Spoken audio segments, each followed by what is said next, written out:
بسم اللہ الرحمن الرحیم نحمدہ ونصلی علی رسولہ الکریم اما بعد۔ اللہ تعالیٰ کا ہم سب پر احسان عظیم ہوا کہ اللہ تعالیٰ نے ہم سب کو ہر سال کی طرح اس سال کا رمضان المبارک عطا فرمایا۔ اور رمضان المبارک کا مہینہ اللہ تعالیٰ کی بہت بڑی نعمت ہے، اور رمضان کا اللہ تعالیٰ کے یہاں بڑا اہتمام ہوتا ہے۔ چنانچہ نبی کریم صلی اللہ علیہ وسلم نے ارشاد فرمایا کہ رمضان کے لیے جنت کو شروع سال سے اگلے سال تک سجایا جاتا ہے، یعنی پورے 11 مہینے آنے والے رمضان کی خاطر جنت کو مزین کیا جاتا ہے۔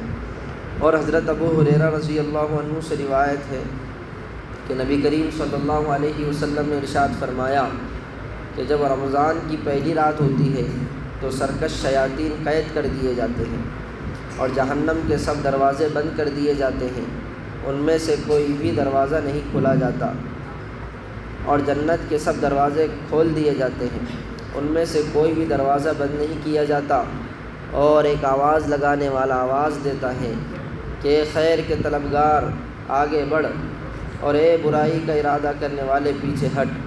اور اللہ کے لیے رمضان میں بہت سے لوگ جہنم سے آزاد ہوتے ہیں، اور یہ معاملہ ہر رات ہوتا ہے۔ ترمذی شریف۔ رمضان کا ایک خصوصی عمل روزہ۔ رمضان کے خصوصی اعمال میں ایک عمل روزہ ہے، اور روزے کا حدیث پاک میں خصوصی ثواب بیان کیا گیا ہے۔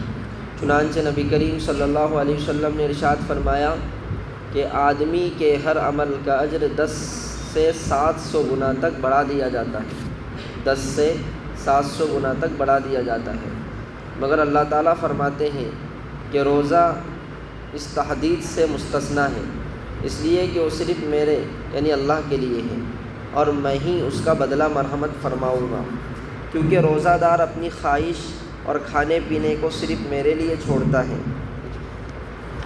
روزہ دار کے لیے 2 خاص فرحتیں ہیں، ایک اس کے افطار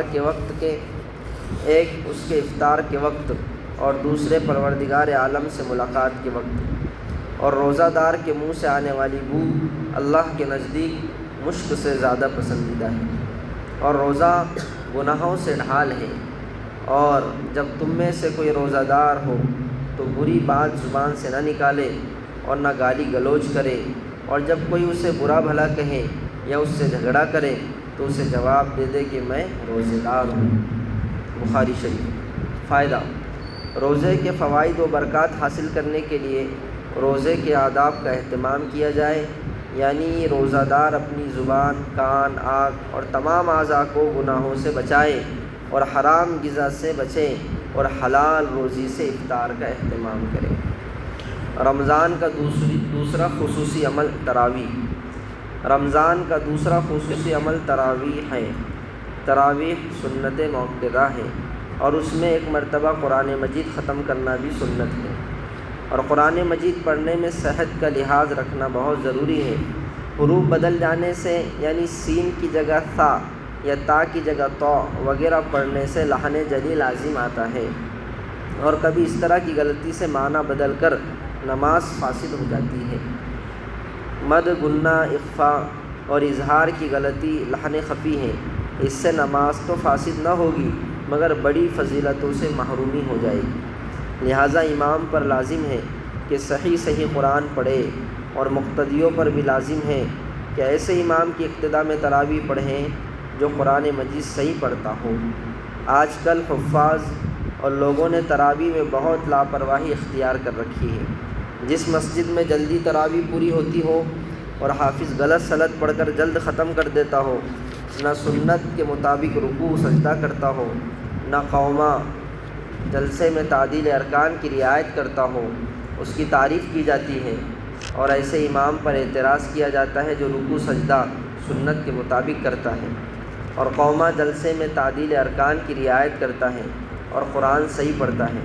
خدارا تراویح کی عظمت کو سمجھیے، اور اس میں ہونے والی کوتاہیوں کی اصلاح کیجیے۔ اللہ تعالی ہم سب کو رمضان کے روزے آداب کے ساتھ رکھنے کی توفیق عطا فرمائے، اور تراویح کا کما حقہ اہتمام کرنے کی توفیق عطا فرمائے۔ آمین۔ سبحان اللہ وبحمدہ، سبحانک اللہم وبحمدک۔ اشهد ان لا اله الا انت نستغفرك ونتوب اليك سبحان ربك رب العزة عما يصفون وسلام على المرسلين والحمد لله رب العالمين.